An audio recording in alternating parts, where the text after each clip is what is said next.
My name is Hannah Carter, and I was halfway through my father's funeral when my phone buzzed with a message that would unravel everything I thought I knew about my family. I stood in Greenwood Cemetery in Dayton, Ohio, on a freezing December morning, my 8-year-old son Eli gripping my hand as the pastor droned on about eternal rest. My mother Linda, dressed in black, held a tissue she never actually used. The casket was closed. Too graphic from the accident, she'd insisted. And then my phone lit up with an unknown number. Han, I'm alive. Your mother poisoned me. Only one person called me Han. My father, Daniel Carter. The man supposedly lying in that casket. The man we'd just said goodbye to after a highway crash. On I-75. I looked from the phone to my mother's face, and for the first time in my life, I wondered if the person who taught me right from wrong had been lying all along. The church in Dayton smelled like lilies and old wood. Every whisper felt like it was about us. The widow and the dutiful daughter. I held Eli's hand too tight as the pastor talked about God's plan and eternal mercy. My mother stood beside me in her black dress, dabbing at eyes that stayed completely dry. She'd fought everyone about keeping the casket closed. The damage from the crash is too graphic, she'd said, her voice trembling just enough to sound believable. You don't want that memory of your father, Hannah. I'd believed her. God help me, I'd believed every word. My phone buzzed again in my coat pocket. I pulled it out, expecting a condolence text from a cousin I hadn't seen in years. Instead, I saw the words that would change everything. Han, I'm alive. Your mother poisoned me. My knees almost buckled. I grabbed Eli's shoulder to steady myself. He looked up at me with worried brown eyes. Mom, are you okay? I nodded, even though I wasn't, even though the ground felt like it was cracking open beneath my feet. Another text came through before I could process the first. Can't talk now. They're watching. Just don't trust your mother. I looked at Linda. Really looked at her. She was staring straight ahead, her jaw tight, her hand clenched around that unused tissue. For a woman who'd just lost her husband of 30 years, she seemed remarkably composed. Almost like she'd been practicing. The December wind bit through my coat as we moved to the graveside. Eli pressed against my leg, shivering. I wrapped my arm around him, but I couldn't stop staring at my phone. My father's voice echoed in my head from every Thanksgiving, every Christmas dinner when he'd had too much wine. If anything ever happens to me, Han, follow the paper trail, not the tears. We'd all laughed. We'd thought it was just Dad being dramatic after binging too many true crime documentaries. The pastor finished his prayer. People started placing roses on the casket. Linda went first, her movements slow and theatrical. She glanced at me over her shoulder, and for just a second, I saw something flicker across her face. Not grief, something harder, something that looked almost like fear. I set my rose on the polished wood and made a decision. When Eli and I got back to Atlanta, I would find whatever my father had tried to warn me about. I would follow that paper trail he'd mentioned, and I would figure out who I was really burying today, him or my trust in my own mother. Because if those texts were real, then everything I thought I knew about my family was a lie. And the woman who taught me how to tie my shoes might have killed the man who taught me how to ride a bike. 3 weeks before the funeral, my father had shown up at my cramped Atlanta apartment without calling first.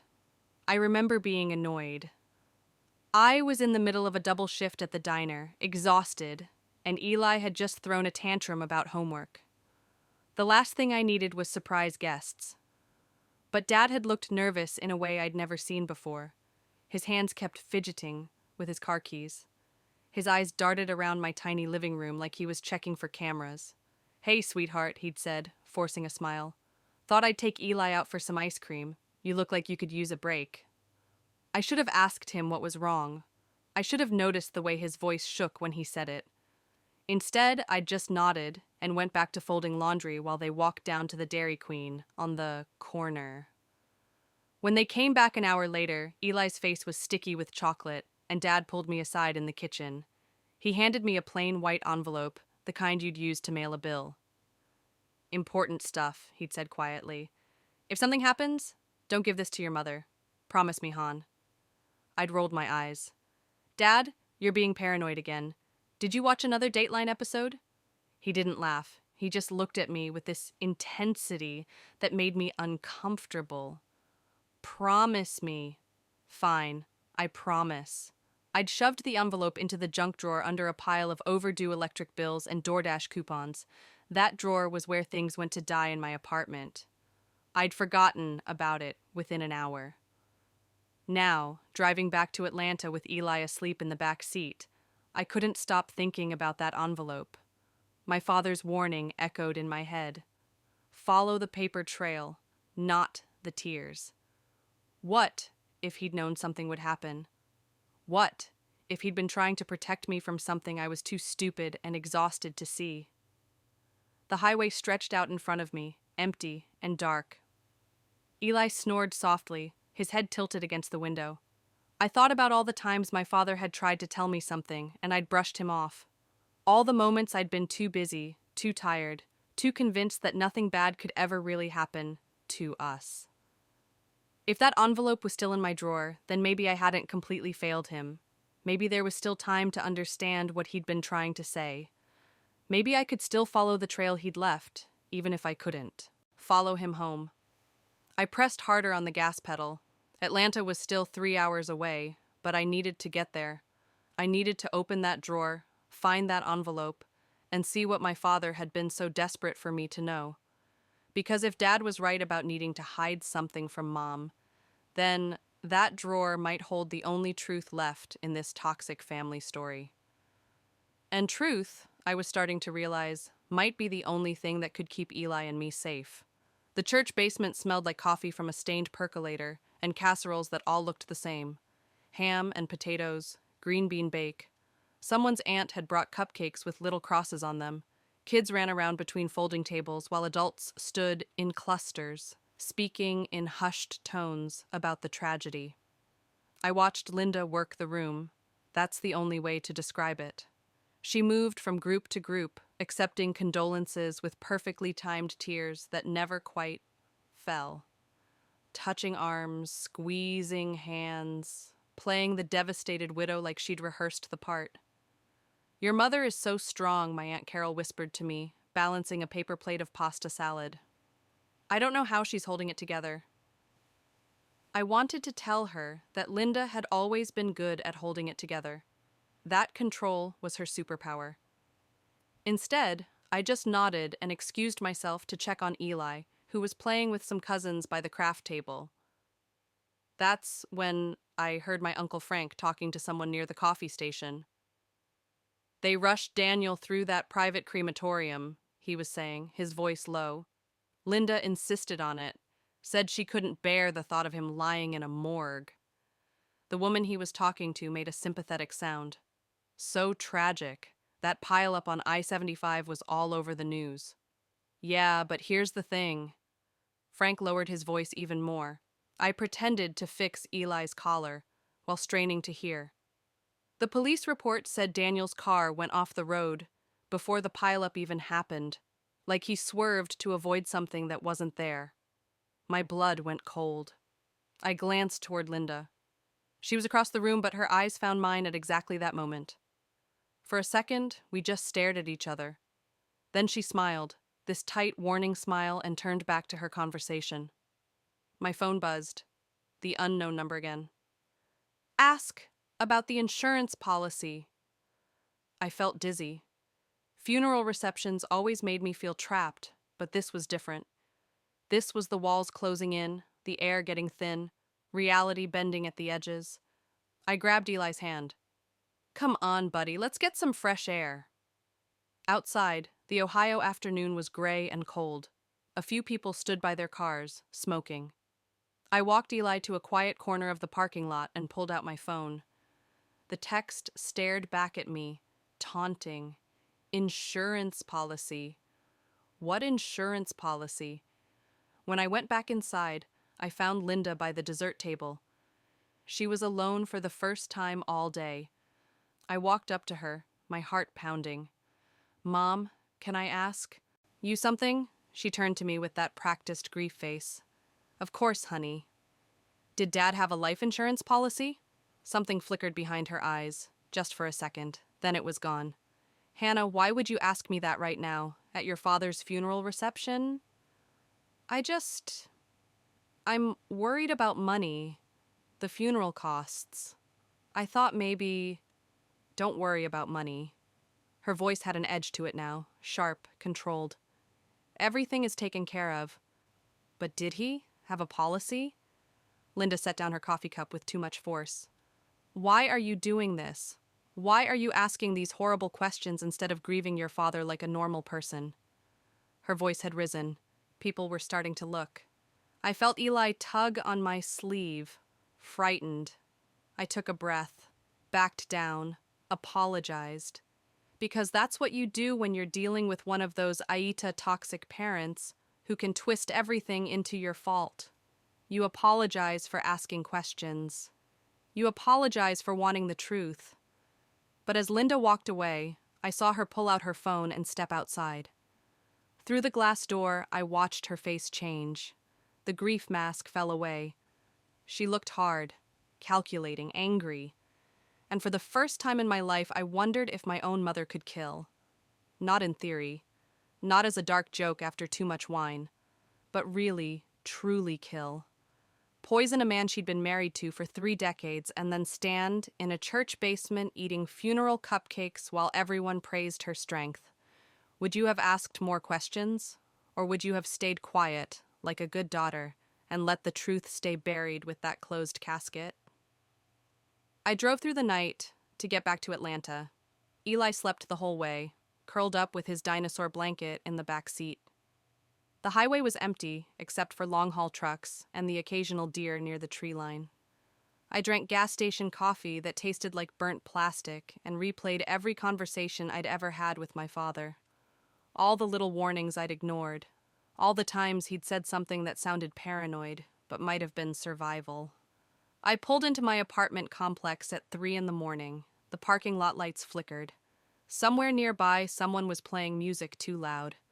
I carried Eli inside, got him into bed without waking him, and then stood in my kitchen staring at the junk drawer. My hands were shaking when I opened it. Bills, coupons, loose batteries, a broken phone charger. And underneath it all, the white envelope my father had given me 3 weeks ago. I ripped it open, right there, standing in my kitchen with the fridge humming and the upstairs neighbor stomping around. Inside were photocopies of documents that made my stomach drop. First, a life insurance policy for $500,000. My father's signature at the bottom. Linda Carter listed as the primary beneficiary. The policy was less than a year old. Second, hospital lab results from 2 months ago. Daniel Carter, patient. Multiple blood tests showing trace amounts of something called thallium. A handwritten note in the margin from a lab technician. Flagged for unusual toxicity levels. Recommend follow-up. Third, a printout of emails between my father and someone at his old accounting firm. References to discrepancies and unauthorized transfers and need to discuss in person. The last email was dated a week before his death. And finally, a note in my father's handwriting on a yellow post-it. Just one sentence. If I crash, it wasn't the road. I sat down on my kitchen floor, documents spread around me like evidence at a crime scene. Eli's soft breathing came from the bedroom. The clock above the stove said 3:47 a.m., and I sat there, trying to reconcile the mother who had braided my hair and packed my lunches with the woman who might have slowly poisoned her husband and then staged a car crash to cover it up. The unknown number called. Not a text this time, an actual phone call. My hand hovered over the answer button. The phone rang once, twice, 3 times. On the 4th ring, I answered. Dad? Silence, just breathing on the other end. Then the line went dead. I tried to call back. It went straight to a generic voicemail. The number you have reached is not available. I pulled up the lab results again. Thallium poisoning. I'd never heard of it. But the symptoms listed at the bottom of the page were chilling.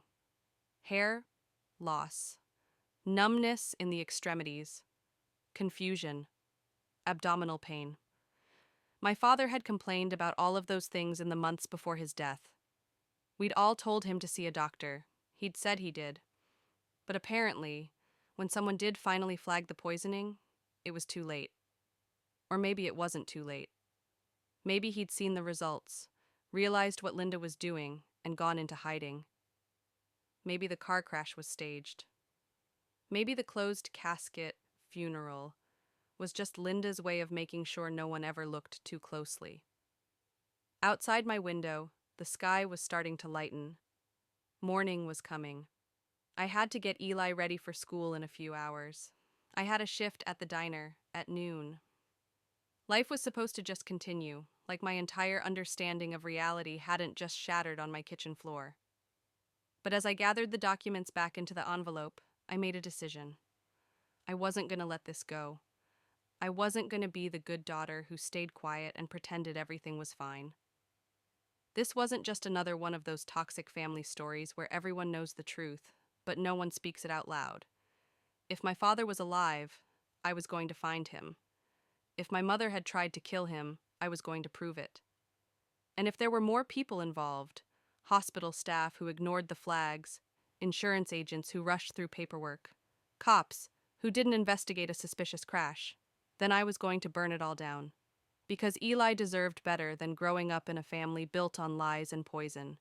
And maybe, for the first time in my life, I deserved better too. 2 days later, the unknown number sent an address. A roadside motel outside Nashville.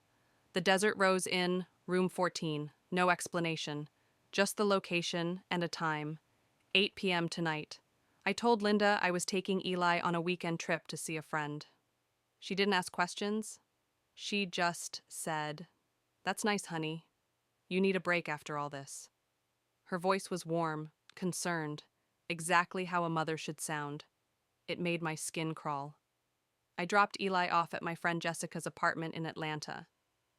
Jess didn't ask why I needed an overnight sitter on short notice. That's the thing about real friends. They know when not to push. I kissed Eli goodbye, promised I'd be back by morning, and drove toward Tennessee with my father's envelope in the passenger seat. The Desert Rose Inn was exactly as depressing as it sounded. Peeling paint, flickering neon sign, parking lot half full of trucks and beat-up sedans. The kind of place where you paid in cash, and nobody asked your real name. I parked near room 14 and sat there for 5 minutes, trying to convince myself I hadn't lost my mind. This could be a trap. It could be some sick prank. It could be anything, except what I desperately wanted it to be. I knocked 3 times, like the text had instructed. The door opened a crack. A man's face appeared in the gap, backlit by the yellow glow of a bedside lamp. For a second, I didn't recognize him. He was thinner, older. His hair had patches missing, but then he said, "Han," and I knew. It was my father, Daniel Carter, the man we'd buried 4 days ago. He pulled me inside quickly, locked the door, checked the parking lot through the curtain. The room smelled like cigarette smoke and fast food. A muted TV played an old crime documentary in the background. My father looked like he'd aged 10 years in 3 weeks. "Oh my God." I couldn't form any other words. "Oh my God, you're alive." "Keep your voice down." He moved to the window again, paranoid. They could be watching. Who? Who's watching? And what the hell is happening? "We buried you. I stood at your grave." He finally looked at me fully, and I saw fear in his eyes. Real, raw terror. Linda tried to kill me. She'd been poisoning my whiskey for months. By the time I figured it out, I was already sick, losing my hair, throwing up constantly. I got the lab results, and I knew. "The thallium," I whispered. "You found the envelope." He looked relieved. "Good. That's good. Then you know I'm not crazy." But the crash, the funeral, the body in the casket. There was no body. He sat on the edge of the bed, his hands shaking. "I staged the crash, Han. Made it look like I went off the road, but I crawled out and disappeared before anyone could verify. I had help from someone at the hospital. Someone who owed me a favor. I felt like I was falling. So, who did we bury? No one. Empty casket. Linda insisted on closed casket because she knew there was nothing to show. She probably figured I really was dead, just hadn't been found yet. I sank into the room's only chair. This was insane. This was a revenge story straight out of those podcasts I listened to while doing dishes. Except it was my life, my family. My son's grandfather, supposedly dead, but sitting right in front of me in a motel room that charged by the hour. Why? I finally asked. Why would Mom try to kill you? Something shifted in his expression. Guilt, maybe, or shame. It's complicated. Uncomplicate it. He stood up, started pacing. I made some mistakes with money. Business deals that went south. I moved some funds around to cover losses, and Linda found out. She threatened to turn me in unless I gave her everything in the divorce. I told her we'd both go down if she did that. He looked at me. That's when the poisoning started. My stomach turned. So she tried to kill you to avoid divorce court? And to get the life insurance. $500,000. Han. More than enough to start over. He was right about the facts, but something felt wrong. The way he was telling it. The way he kept checking his phone. The second phone I could see under his pillow, partially hidden by the cheap bedspread. What kind of business deals? I asked slowly. That's not important right now. It is to me. He stopped pacing. Our eyes met. And in that moment, I saw my father clearly for the first time, not as a victim, not as the man who taught me to ride a bike, but as someone who'd done things he couldn't take back, someone who was running from more than just my mother. I need your help, he said finally. I need you to help me take Linda down, testify about the poisoning, get access to her accounts, prove what she did. And then what? You come back from the dead? We're just one big happy family again? I want justice, Hannah. But the way he said it didn't sound like justice. It sounded like revenge. And revenge was just another word for making someone else hurt as much as you did, even if they deserved it. I stood up. I need to think about this. There's no time to think. She's dangerous. She tried to kill me. Who's to say she won't come after you next if she figures out you know? He had a point, but I also had an 8-year-old son sleeping at a friend's apartment, counting on me to come back. And standing in that motel room, looking at my father's thin face and shaking hands, I realized something that broke my heart.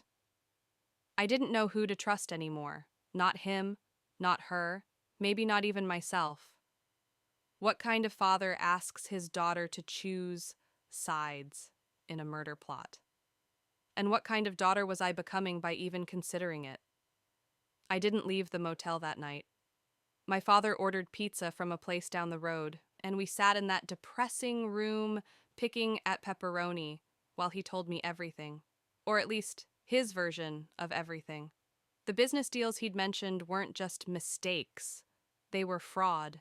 He'd been embezzling from his accounting firm for years, hiding money in offshore accounts, using client funds to cover personal debts. When the firm started investigating, he'd tried to pin it on a junior partner. That's where the emails in the envelope came from, people trying to figure out who was responsible before they called the police.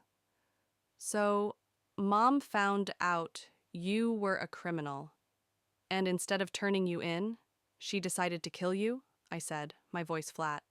She was in on it. He leaned forward, urgent. At least at first. She knew about the accounts. She enjoyed the money. But when things started falling apart, she panicked, wanted to cut ties.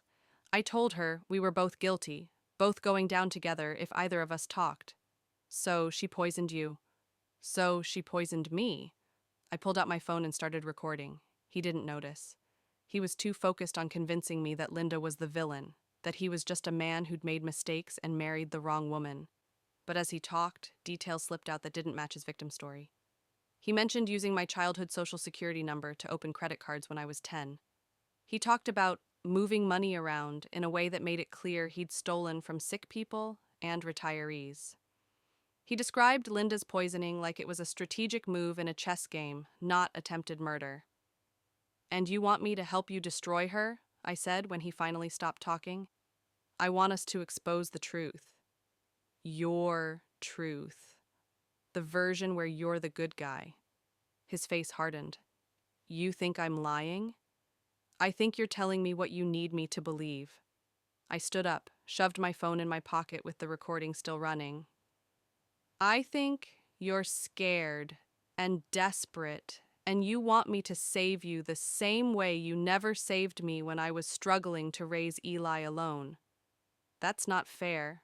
"Fair?" I laughed, but it came out bitter. "You used my social security number without asking.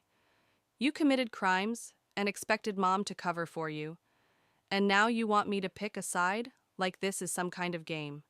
She tried to murder me, Hannah. And you've been murdering our family for years." The words came out louder than I intended. "Every lie, every theft, every time you put yourself first and pretended you were protecting us. That's not protection. That's poison, Dad.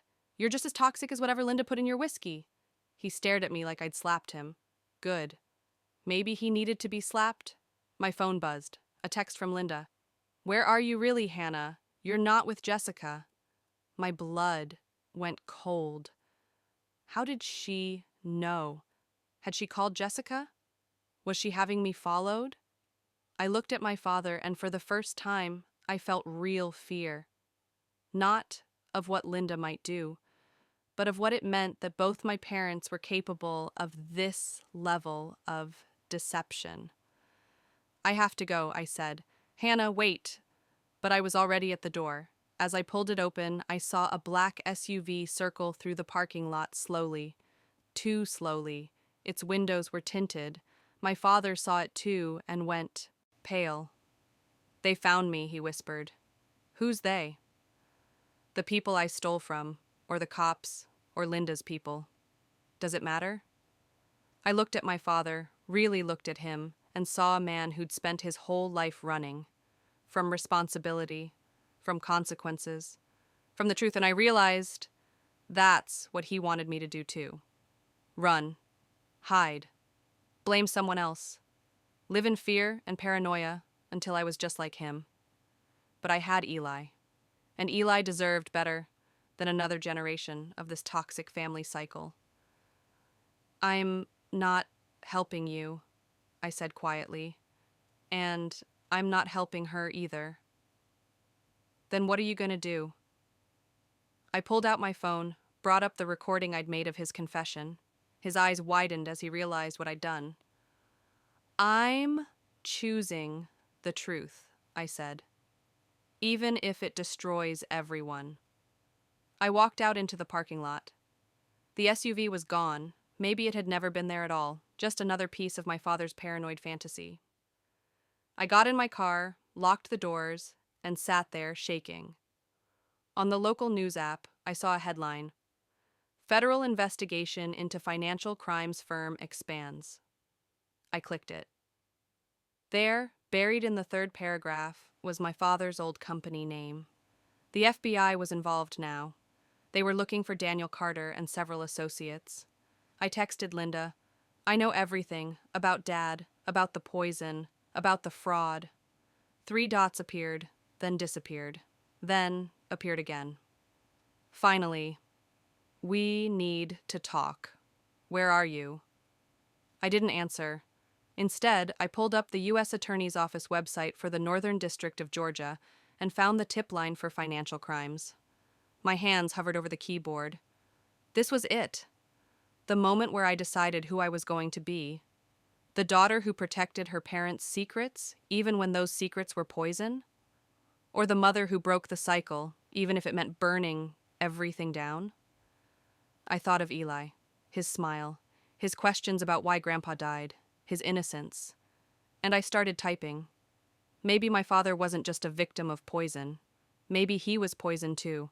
And maybe the only way to survive a toxic family was to stop pretending the poison tasted like love. I drove straight to Jessica's apartment and picked up Eli at midnight. He was confused, half asleep, clutching his stuffed dinosaur. Why are we leaving so early, Mom? Change of plans, buddy. We're going home.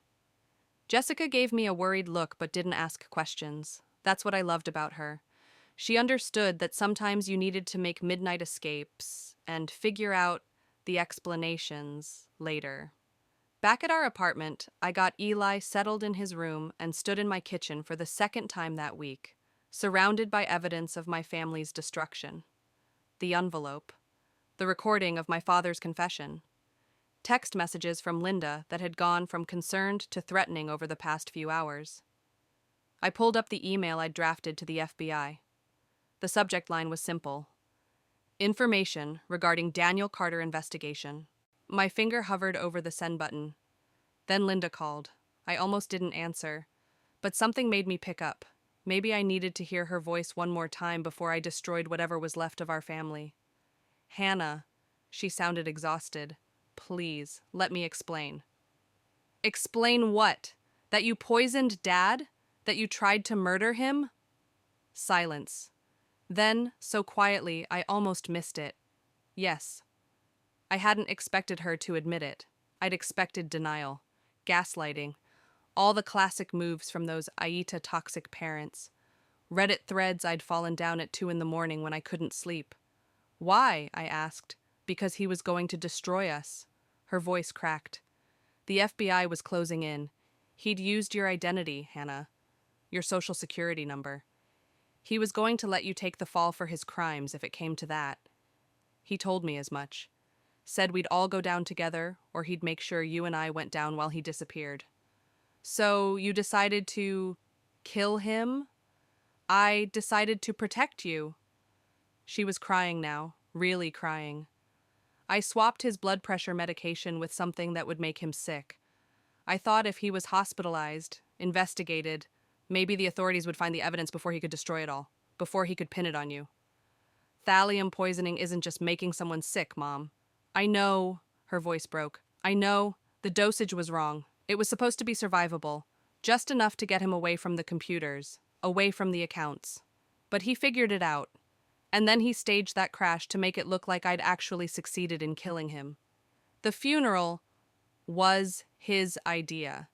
He wanted everyone to think he was dead so he could disappear with the money. He thought I'd be blamed, investigated, maybe even arrested. Meanwhile, he'd be free. I sank onto my kitchen floor. So, the text messages. Your mother poisoned me. He was trying to turn me against you. He was trying to isolate you, control you, the same way he controlled me for 30 years. Linda took a shaky breath. I know what I did was wrong. I know I should have just called the police, told them everything, taken whatever punishment came, but I was terrified. And I wanted to protect you and Eli more than I wanted to do the right thing. But you tried to kill someone, Mom. I tried to stop a monster, and I failed. And now he's out there, probably planning his next move, probably still using your name, your credit, your future. She paused. Hannah, I don't know if you can forgive me. I don't know if you should. But please believe me when I say everything I did because I love you. I closed my eyes. This was the moment in every revenge story where you had to decide if love was enough, if good intentions could erase terrible actions, if understanding why someone hurt you meant you had to forgive them. I thought about all those toxic family stories I'd heard over the years. Friends who couldn't escape their parents' drama, coworkers who got dragged into financial schemes, people who stayed loyal to poison just because it shared their last name. Mom, I said finally, I recorded Dad's confession. He admitted to the fraud, to using my identity, to planning to let me take the blame. She went quiet. What are you going to do with that? I'm sending it to the FBI, along with the lab results, along with everything in the envelope. I took a breath. And I'm telling them what you told me, about the poisoning, about your reasons. Hannah, I'm not protecting either of you anymore. I'm not choosing sides. I'm choosing the truth, even if it means you both go to prison. I heard her crying, real broken sobs, the kind you can't fake. You're right, she whispered. You're right to do that. You're a better person than either of us deserved. We sat on the phone in silence for a long moment. In the background, I could hear Eli shifting in his sleep. My beautiful, innocent boy, who deserved to grow up free from all of this. For what it's worth, Linda said finally, I am sorry, not just for getting caught, but for letting it get this far, for marrying a man who would use his own daughter, for thinking I could fix it all by myself instead of asking for help. I'm sorry too, I said, and I meant it. I'm sorry we all became people we didn't want to be. After I hung up, I sat there for a long time. Then I opened my laptop, attached every piece of evidence I had, the recordings, the documents, the text messages, and wrote a detailed email explaining everything. My father's fraud, my mother's poisoning, the fake funeral, the ongoing manipulation. At the bottom I wrote, I'm a single mother trying to protect my son from becoming the next victim in this cycle. Please help me end it. I hit send before I could change my mind. 2 hours later, I got a call from a special agent Rodriguez. She asked me to come into the Atlanta field office the next morning. Bring everything. Be prepared to give a full statement. I agreed. And as I finally crawled into bed next to a sleeping Eli, I felt something I hadn't felt in weeks. Not relief, exactly. Not peace. But something close to it. The knowledge that I'd chosen truth over loyalty, justice over family, my son's future over my parents' past. Maybe I would regret it someday. Maybe Eli would grow up and hate me for destroying his grandparents. Maybe there was a world where I could have fixed this quietly, kept everyone together, pretended we were normal. But I didn't want normal. I wanted real. And sometimes being real means letting the people you love face consequences for the things they've done, even when those people raised you, even when you still love them despite everything, because loyalty to poison is still poison, and I was done drinking it. 3 months later, I stood at another funeral.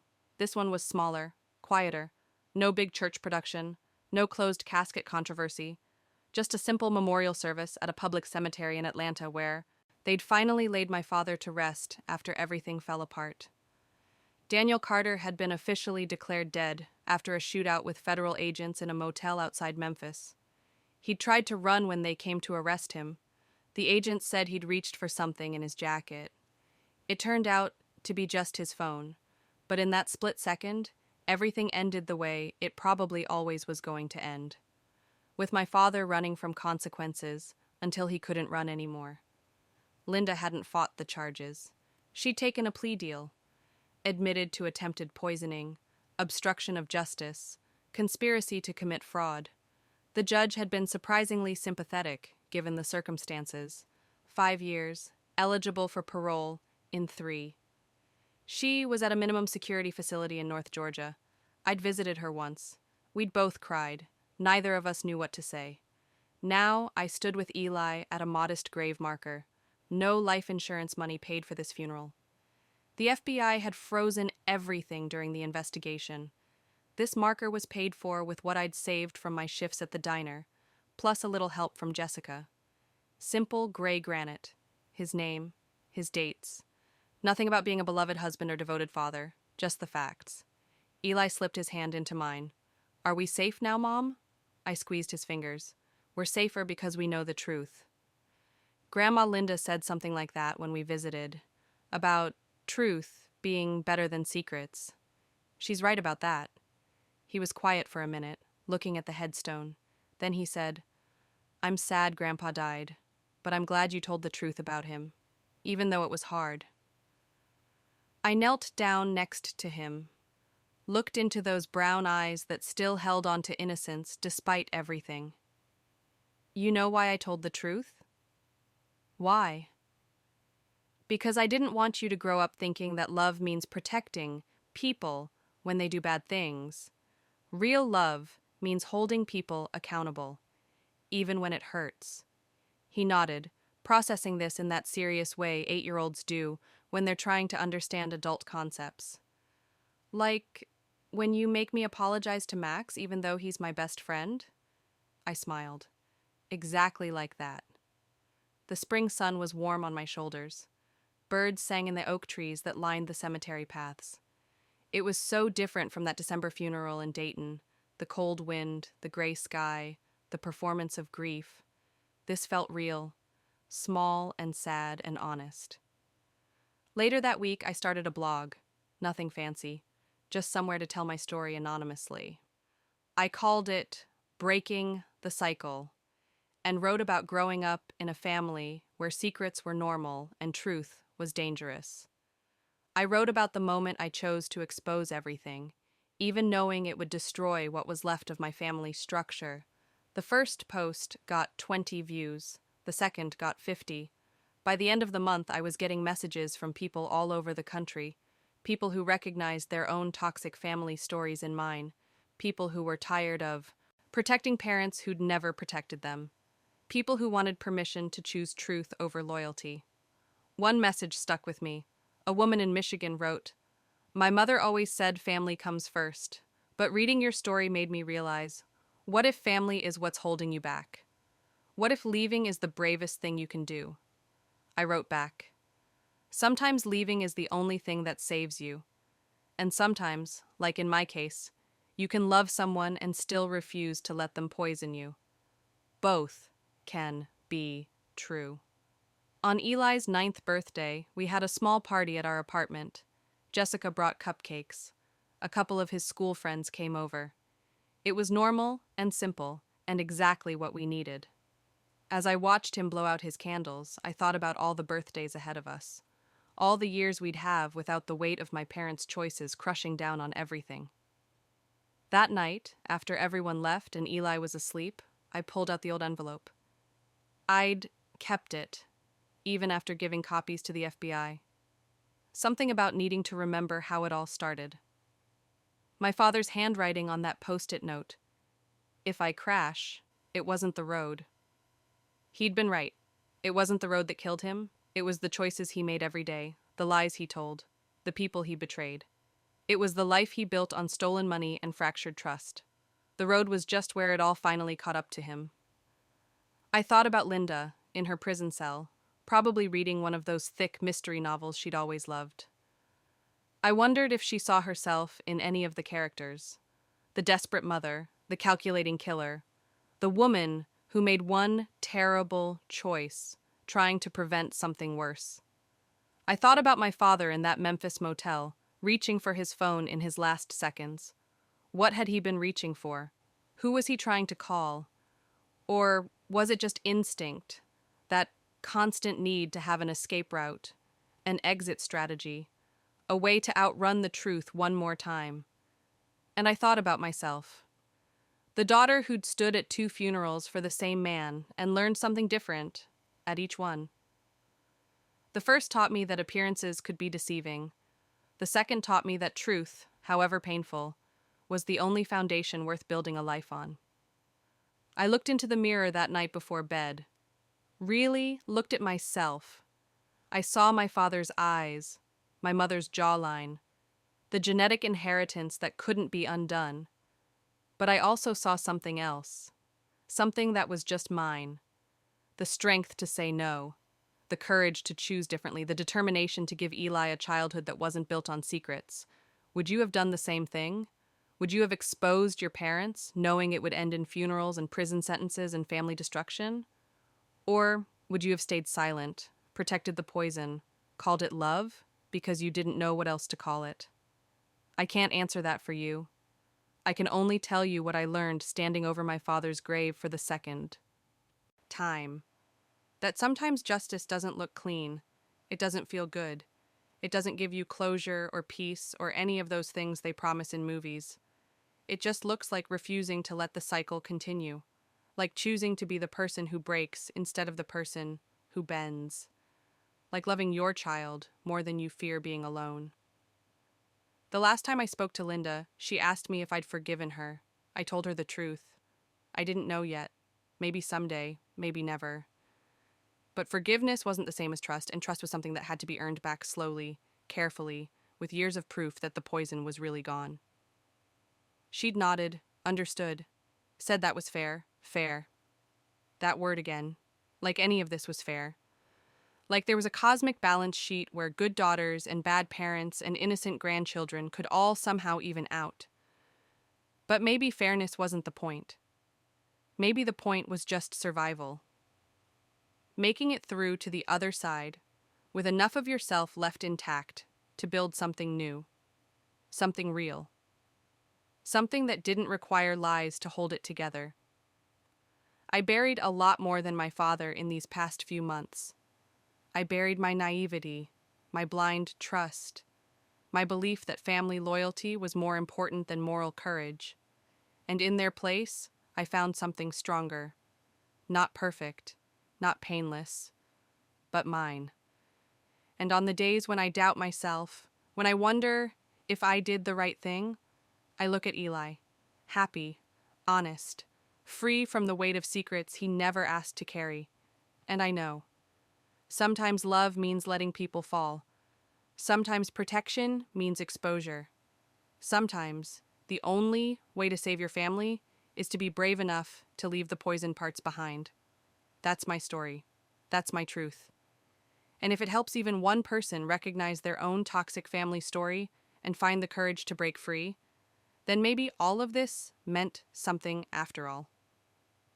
Because no one should stay loyal to poison just because it shares their last name, and no child should inherit their parents' sins like some kind of cursed family heirloom.